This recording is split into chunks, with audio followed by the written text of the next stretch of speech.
ओम नमः सिद्धिभ्यां।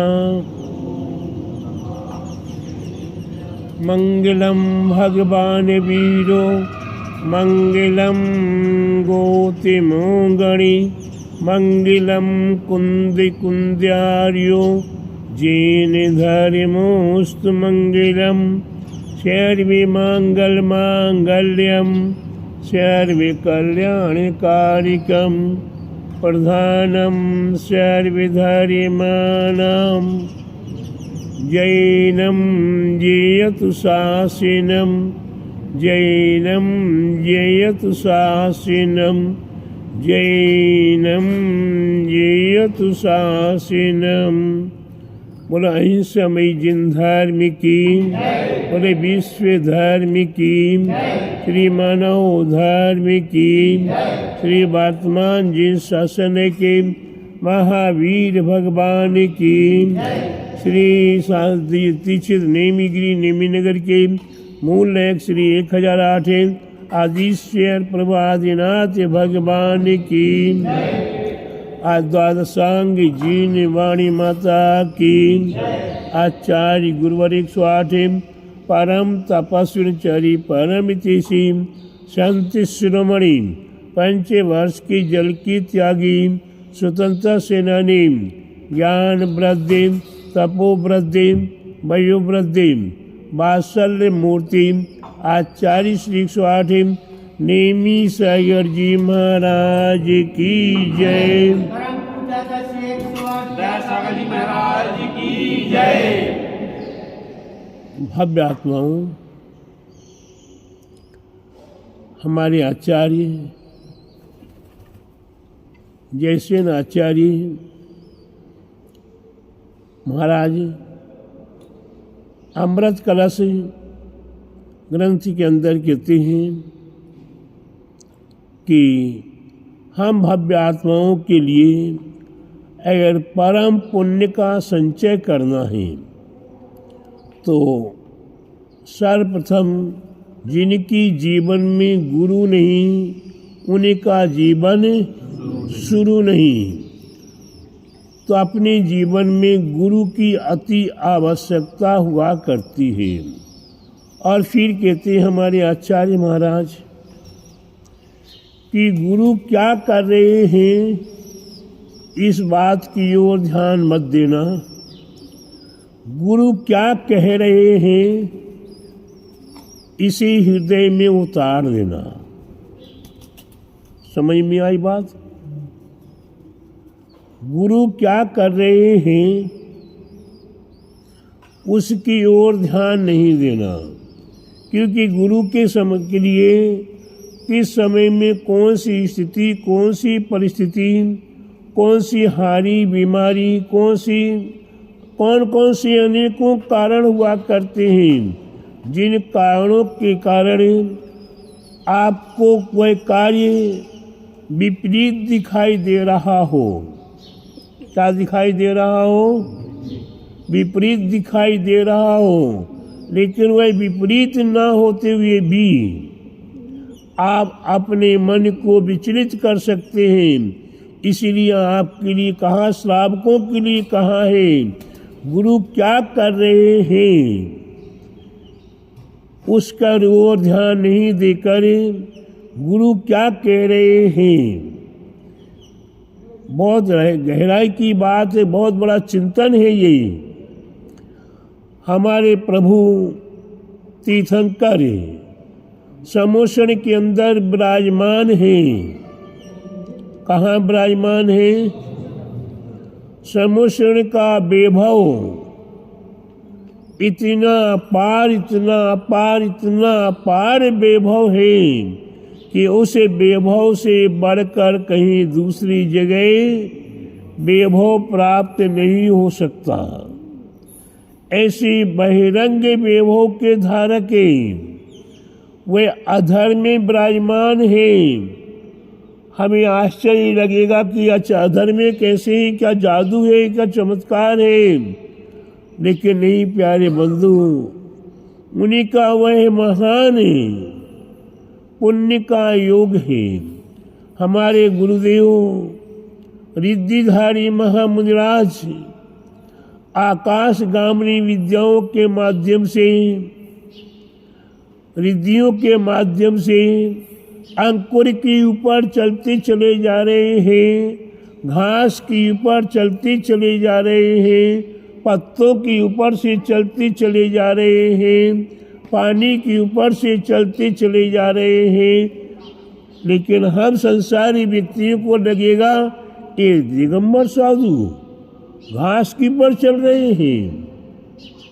देखो छोटे छोटे अंकुर निकल रहे, उसमें से गुजरते हुए चले जा रहे हैं। इसीलिए प्यारे बंधु, हमें कुछ वो क्या कर रहे हैं उस ओर ध्यान नहीं देना, क्योंकि उनके पास तो रिद्धियाँ हैं, उनके पास विद्याएं हैं, उनके पास शक्ति सामर्थ्य है। अगर किसी कारणवश उनके द्वारा कोई उन्हें दोष लग भी रहा हो तो वह सुबह दोपहर शाम 3-3 बार अपने कृत्य कर्मों का प्रायश्चित किया करते हैं, निंदा गाढ़ा किया करते हैं। प्यारे बंधुओं, आप जगत संसारी प्राणी किसी के प्रति भी कुछ भी उल्टा सीधा सोच लो, किसी भी प्रकार का उल्टा सीधा करने का सोच लो, उसके बाद क्या आप अपनी निंदा गढ़ा किया करते हैं, अपनी आलोचना किया करते हैं, अपने कृत्य कर्मों का, पापों का निवारण किया करते हैं। आप स्कूल में पढ़ते रहे, कहाँ पढ़ा? स्कूल में, कॉलेज में पढ़ा। पढ़ते समय आपको पढ़ाने वाले कौन हुआ करते हैं? गुरु हुआ करते हैं। क्या आप उन्हीं के विषय में वो क्या कर रहे हैं, कैसा कर रहे हैं, कभी सोचते हो? यहाँ दिगंबर साधु के पास उपदेश आपको मिल रहा है, दर्शन मिल रहा है, पूजा पाठ करने का मौका मिल रहा है, उसमें भी हमें लेकिन किंतु परंतु सोचते हैं स्कूल के अंदर फीस लग रही है, समय पे ना पहुंचने के उपरांत दंड लगा करता है, एब्सेंट हो जाए तो दंड लगा करता है। उसके स्कूल में पढ़ाई के अलावा और पढ़ना हो तो ट्यूशन का पैसा लगा करता है, पुस्तकें खरीदने के लिए पैसा लगा करता है, पेन कागज कॉपी खरीदने के लिए पैसा लगा करता है, और 4-4, 6-6, 8-8 घंटे स्कूल के अंदर बैठकर बंधना पड़ता है। फिर भी हम उन टीचरों के प्रति, उन शिक्षकों के प्रति, उन स्कूल के गुरुओं के प्रति कभी लेकिन किंतु परंतु नहीं सोचते वो क्या कर रहे हैं, कैसे चल रहे हैं, कैसे खा रहे हैं, क्या खा रहे हैं, कभी नहीं सोचते। उसी प्रकार से हम अपने जीवन में अपने दिगंबर गुरुओं के प्रति भी लेकिन किंतु परंतु के भाव न करते हुए हमारे तीर्थंकर प्रभु की मात्र वाणी ही तो हमारे जीवन का कल्याण कराने में कारण है। जहाँ तहाँ तार देखो, पार के उतार देखो, सुख विस्तार देखो, यही जिनवाणी है। तो गुरुजनों के मुखार बिंद से जो हमें मिल रहा है वह हमारे लिए जिनवाणी है। ऐसी जिनवाणी को हम अपने हृदय में उतारने का प्रयास करें, अपने जीवन में उसे धारण करने का प्रयास करें। फिर हमारे गुरु कहते हैं, हमारे आचार्य कहते हैं, हमारे महापुरुष कहते हैं कि अरे भव्य आत्माओं, ये तो गुरु वाणी महापुण्य का कारण है, गुरु दर्शन महापुण्य का कारण है। लेकिन हमने जो पाप कर करके कुछ संचय किया हुआ है, क्या किया हुआ है? पाप कर करके बहिरंग वैभव, धन, पैसा, रुपया, मकान, दुकानें, बाह्य परिग्रह को एकत्रित करके रखा हुआ है, उसका क्या करना चाहिए? धन की 3 गति है। क्या है? धन की 3 गति है। पहली गति दान, दूसरा भोग, और जिनने दान नहीं दिया, भोग नहीं किया, तो क्या होगा? नाश होगा। और नाश सीधे सीधे नाश नहीं होता। वे चोरी करने वाले आएंगे, मार पीट करके, डकैत आएंगे, मार पीट करके छीन कर ले जाएंगे, पुलिस आएगी, पकड़ के ले जाएगी, छापा मारने वाले आएंगे, इनकम टैक्स, सेल टैक्स आदि आदि के लोग आएंगे। वे किस प्रकार से सता के आपका सारा संपत्ति लेकर चले जाएंगे, और कभी कभी जान भी चली जाती है। क्या जाती है? जान भी चली जाती है। तो प्यारे बंधु, हमारे लिए क्या करना चाहिए? नाश की अपेक्षा सबसे उत्तम है दानम दुर्गति नाशिनम। दान देने से दुर्गति का नाश हुआ करता है। दुर्गति का नाश का मतलब यह है, बड़े बड़े आती जाती विघ्न बाधाएं, क्या? बड़ी बड़ी विघ्न बाधाएं आती हुई भी सहज रूप से टल जाया करती है।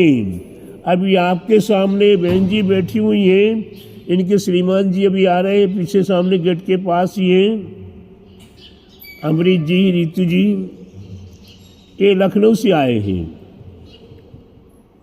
परसों इन्हें लखनऊ से लगभग 2-2:30 बजे निकलने का था। इनके पास 2-3 घंटे पहले फोन आता है, जिसे कहा जाता फ्रॉड। इनको फोन आने पर ऐसा इनको ग्रसित कर लिया गया कि इनके बैंक के नंबर, अकाउंट नंबर, इनके पैन कार्ड, आधार कार्ड, इनके बच्चों के, इनके सबके ले लिए गए।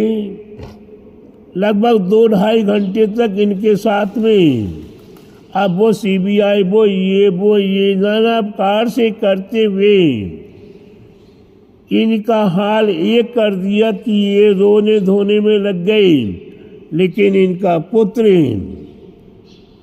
आके कहता है, रोने धोने की आवश्यकता नहीं है, घबराने की आवश्यकता नहीं है, गुरु को याद कर लो। किसको याद कर लो? गुरु को याद कर लो। इन्हें गुरु को याद करना शुरू किया, इन्हें बोध हो गया, संबोध हो गया, और ये सावधान हो गए, और महान महान बड़े संकट से बचकर ठीक समय से 3 बजे निकलने का सोचा था। 3 बजे ही निकल के कल परसों रात को पहुंच गए। कल दिन में आकर आहारवादी दिया, आज भी यहाँ है। तो प्यारे बंधु, कहने का तात्पर्य है कि अगर इनको सपने में भी हम कोई कार्य के लिए बोलते हैं, दान पुण्य के लिए बोलते हैं, तो ये कभी भी ना नहीं करते।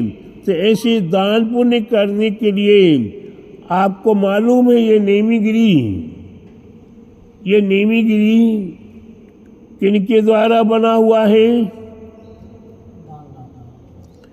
भक्तों के द्वारा, मालदातारों के द्वारा नहीं, भक्तों के द्वारा। और ऐसे ऐसे भक्त इसमें जुड़े हुए हैं, ये जीरो से हीरो बन के खड़े हुए हैं, और उनके लिए जो गुरु का निर्देश मिल जाता है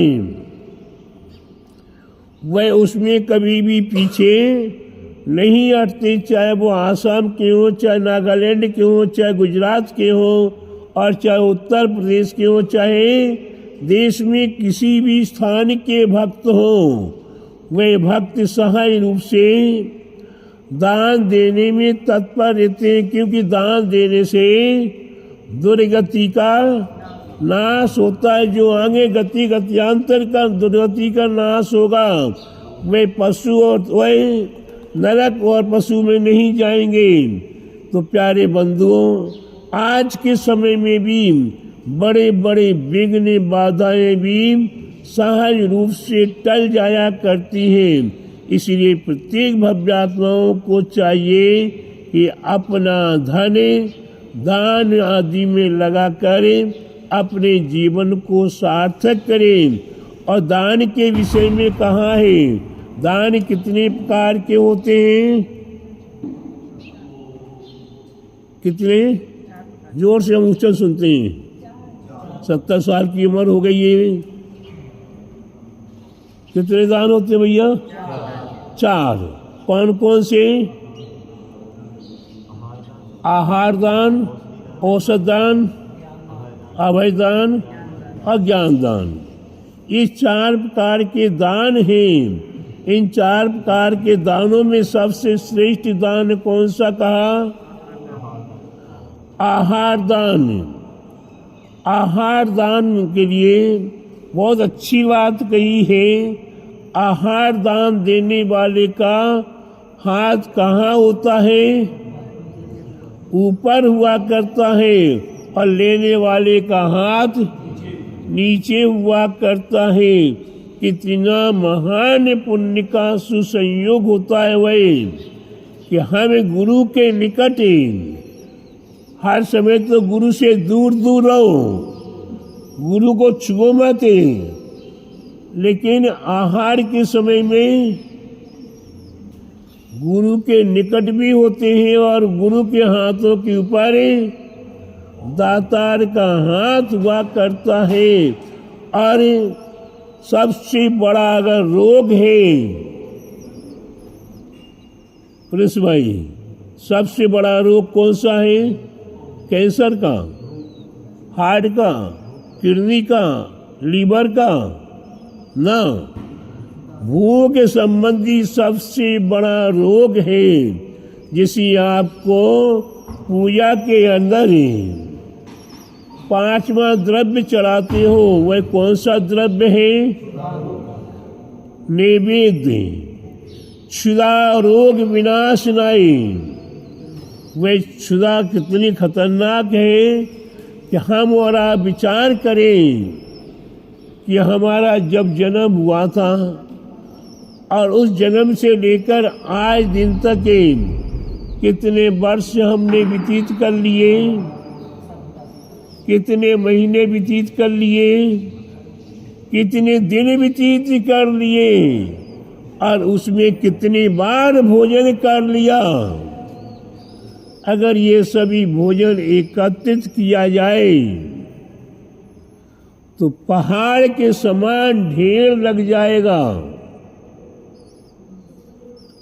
हमें अनुभव है, हम अनुभव करने की कोशिश करते हैं हर विषय में। तो हमने अनुभव किया कि आहार के पहले अगर हम कांटे पे खड़े होकर वजन देखते हैं तो 90 किलो का है, और भोजन आहार लेने के उपरांत फिर कांटे पे खड़े होते हैं तो 95-96 किलो के। माने एक बार में कितना भोजन ग्रहण करते हैं। केवल ये मेरी बात नहीं है, ये लगभग सभी की ही बात है। 5-6 किलो दाल, चावल, रोटी, पानी, दूध, रस, फल फूल आदि सभी मिलाकर लगभग 4-5-6 किलो का आहार सभी का हुआ करता है। अब एक बार में 5 किलो मान लो, 4 किलो मान लो, तो दिन भर में कितनी बार वीरो भैया? 2 बार, फिर पानी आदि, फिर और अन्य वस्तुएं कितने बार, सीमा नहीं है। तो कितना भोजन 1 दिन का, फिर 1 महीने का, फिर 1 साल का, फिर 30, 35, 40, 50, 60, 70 तक की मेरी उम्र हो गई तो 70 ही गिनूंगा। तो इतना भोजन ग्रहण किया है, फिर भी भूख शांत नहीं हुई। हमारे आचार्य कहते हैं ये भूख शब्द के 2 अलग अलग कर दो। भूख शब्द को संधि विच्छेद करके अलग अलग कर दो। भू और खा, इनका अर्थ निकालो।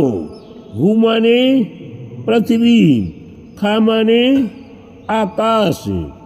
अब दोनों को मिला दो। पृथ्वी और आकाश के बीच में जितना पदार्थ है, उतना पदार्थ अगर हम खा लें, उसके बाद भी हमारी भूख शांत होने वाली नहीं है। और इसमें कहीं हमने 1 आध बार नरक में भी पहुंच कर देख लिया। कहाँ? नरक में पहुंच कर देख लिया। नरक की भूख कितनी होती है? सुमेरु पर्वत के समान भोजन मिल जाए तब भी आपकी भूख शांत होने वाली नहीं है। समुद्र के समान पानी मिल जाए, उस संपूर्ण पानी को आप पी लें तो भी आपकी प्यास शांत नहीं होती है। तो प्यारे बंधु, ऐसी भूख संबंधी महारोग के नाश करने के लिए सबसे बड़ी औषधि, प्रिंस भैया आपकी दुकान में तो होगा, आपके मेडिकल में तो मिल जाएगा। मंडा में लगभग 35, 40, 50 मेडिकल है। 80 मेडिकलों में तो मिल जाएगा। नहीं मिलेगा। वह आहार दान, सबसे बड़ी औषधि आहार दान हुआ करती है। मैं नहीं कह रहा हूं आप मेरे को बिल्कुल भी आहार मत दीजिएगा। आहार दान देने को मैं अपने लिए नहीं कह रहा हूं और ना अपनी ओर से कह रहा हूं। अगर मेरे को देते भी हो तो मत देना। लेकिन प्यारे बंधुओं, ये आहार दान सब दानों में महाश्रेष्ठ और सारी औषधियों में सबसे बड़ी औषधि है, जो आपके क्षुधा रोग को शमन करने में समर्थ हुआ करती है। हमारे समंतभद्र आचार्य हुए, जिन्हें भस्मक रोग उत्पन्न हो गया था, उनकी क्षुधा का शमन नहीं हो रहा था। उन्हें अंत में अपना ये दिगंबर भेष गुरु निर्देश से छोड़ना पड़ा और उन्हें अन्य स्थान में जाकर अपनी क्षुधा का शमन करना पड़ा। और उसके उपरांत फिर वो पुनः दिगंबरी दीक्षा प्राप्त करें और फिर समंतभद्र आचार्य हुए, जिन्होंने दर्शन शास्त्र आदि महान महान ग्रंथों को लिखा है। ऐसे आचार्य हुए। तो प्यारे बंदी, क्षुधा रोगे कितना क्या नहीं करा देता। किसी नीतिकार ने कहा है, भूख न देखे झूठा भात, प्यास न देखे धोबी घाट। मतलब समझे, यह भूख लगती है तो आप जगह देखिए, जगह जगह पर बड़ी बड़ी दावत हुआ करती है और दावत की पत्रे आदि और सामान बाहर फेंक दिया जाता है। उसमें से भी चुनने वाले खाने वाले मिला करते हैं। तो भूख इतना खराब है कि वह झूठा भात पड़ा हुआ है, किसका झूठा है, कैसा है, वह भी खाने के लिए लाचार कर देता है। प्यास न देखे धोबी घाट है, प्यास जब लगती है और जहाँ धोबी घाट है, दुनिया के अच्छे बुरे गंदे कपड़े लाकर उस घाट पर धो रहा है, चारों ओर गंदगी फैल रही है, उसके उपरांत भी और अन्यत्र पानी पीने का साधन नहीं बन रहा, तो वही धोबी घाट का पानी पीने को तैयार हो जाता है। प्यारे बंधु, ये भूख बड़ी खतरनाक है, इसलिए प्रत्येक भव्यात्माओं को चाहिए कि भूखे को भोजन, क्या जोर से बोलो, सुना कि नहीं, कान है कि नहीं? अगर कान है तो सुना है, क्या सुना? भूखे को भोजन देना चाहिए, प्यासी को पानी पिलाना चाहिए, और इसमें सर्वश्रेष्ठ हमारे अगर हुआ करते हैं, जो निष्प्रिय निर्लिप्त साधु संत हुआ करते हैं, उन्हीं के पास ना मकान है, ना दुकान है, ना व्यापार है, ना धन संपत्ति वैभव है, उनने सब कुछ त्याग कर दिया, और उसमें भी जो उन्हें इष्ट वस्तुएं लगी उन्हें का भी त्याग कर दिया। उसके उपरांत जो स्वल्प आहार ग्रहण करते हैं, कैसे आहार ग्रहण करते मालूम? भ्रम बातें, भौरे के समान, काय के समान, भौरे के समान ग्रहण करते हैं। कैसे मतलब हुआ?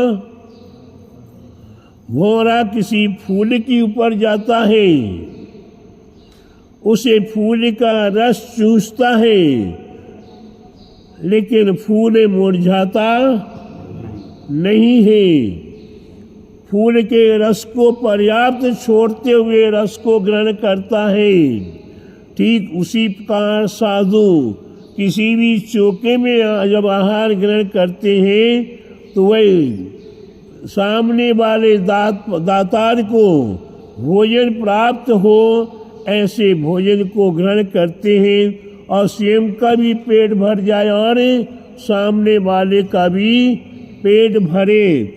इस प्रकार से हमारे साधु संत, बीतरागी साधु संत, उन्हें जो आहार दान आदि दिया करते हैं, उन्हें परम सुख की प्राप्ति हुआ करती है, भोग भूमियाँ प्राप्त हुआ करती हैं, निरोगता प्राप्त हुआ करती है, धन वैभव संपदा प्राप्त हुआ करती है।